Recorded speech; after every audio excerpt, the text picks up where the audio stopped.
One main reason why I stopped getting my hair blow dried at the salon is because the people simply do not know how to blow dry natural hair. I live in a predominantly black country, meaning we are all Africans here, and every time I walk into a salon to get my hair blow dried, whether or not I come in with my hair freshly washed or previously washed and moisturized, they always recommend that the blow dry be done on hair that is completely product free. They will set the blow dryer to the highest heat. They won't apply any heat protectant, and they don't work with my hair in sections. They try to comb everything at once, and the hair is simply all over the place, whether it's shrinking or not. They just go in with a big brush or a big comb, blow drying, combing my hair at the same time, and you just see hair all over the place. Unfortunately, a lot of us can relate to the same experience, and this experience is universal, whether your hair is relaxed, whether your hair is natural, whether your hair type is 4A, 4B, 4C, or even type 3. As long as it's in a salon that has not given its employees previous intensive training about how to care for natural hair up to the point of treating the hair with heat, you get these salonists just blow drying your hair with no heat protectant, no product, because they think that's the only way to get the hair straight. And let me shock you, when they do their method of straightening the hair, 9 times out of 10, before they get into doing whatever style they are straightening the hair for, the hair is going to shrink back to its kinky state. Because of this, I just decided to learn how to properly blow dry my hair at home. Blow drying my hair at home has allowed me to learn and understand how my hair works when heat is applied to it to straighten it. Before, the other way I used to straighten my hair was by African threading. But if you've not done African threading before and you don't know, it takes a lot of time to thread the hair. You have to prepare the thread, and then you have to part the hair into sections, and then you have to wrap the hair up in whatever thread that you choose, and then you have to wait until the hair is stretched before you take it out. Another thing is African threading can be very painful, and most times, even though we wear it as a long-term protective style, I generally don't consider it worth wearing for a longer time because it takes so long, well, about 24 hours and upwards, to stretch the hair out. So because of how much time it took in the past to straighten my hair using thread, I realized that I will have to explore blow drying, and that's what I started to do. Now I do blow drying to stretch my hair about 90% of the time, and the other 10% I can choose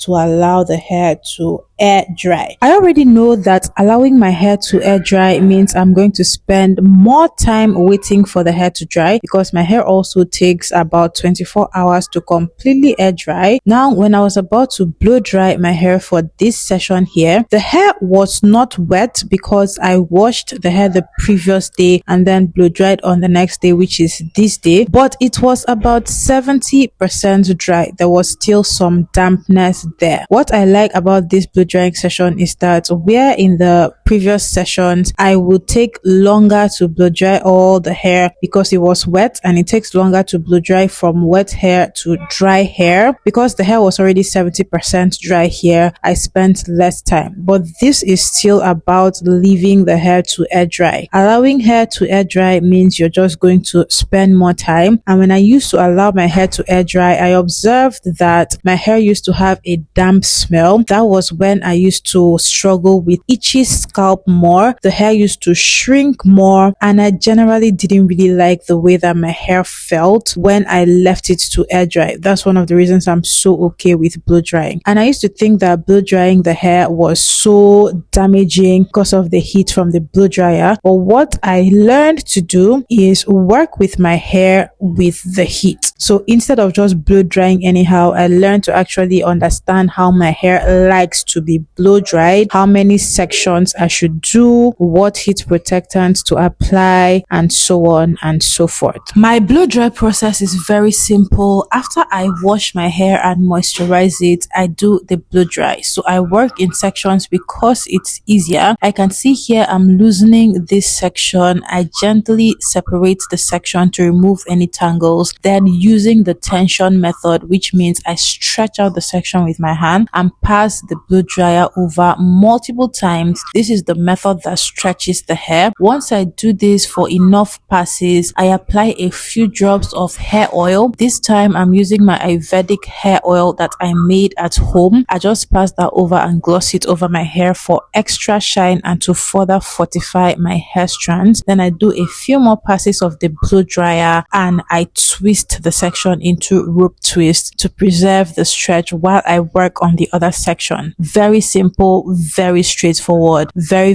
doable. Now it took a while for me to master doing my blow drying this way. Obviously when I started I didn't always blow dry this way. In fact, when I started I used to blow dry my hair in sections, then allow the hair to remain without twisting, and by the time I was done with the whole head, the hair that I started with first had shrunken and it was almost as if I had to start from scratch. Really quickly, registration for my 30-day hair growth workshop, which begins on the 1st of May and ends on the 30th of May, is currently open. This is your opportunity to work with me if you need help growing out your hair or being in a good relationship with your hair, meaning treating your hair well, learning about your hair, growing it to its healthiest state, so that whether it's long hair you want or it's full hair you want or it's just overall healthy hair you want, you achieve any of those goals, you can use this chance to work with me. The April cohort is currently underway and my students are in class, so the May cohort is what we are running registration for. For this hair growth workshop, you will get a complete weekly regimen which you're going to follow to grow your hair properly. You also get DIY formulas for making your own hair products at home. Products including shampoo, conditioner, deep conditioner, leave-in conditioner, hair growth butter, hair growth spray, and hair growth oil. Very same products that I use for my own hair when I'm not using formulated products, that is branded products. Make sure you don't miss out. Make sure you tap on the link in the description box and the pinned comment to join May cohort. You want to do this as soon as possible. And now for the rest of the video, my blow dry process is pretty much the same as what I explained earlier on. So I'm just going to put some music over this and let you guys watch to the end. Thanks so much for watching. I will see you in my next video. Bye guys.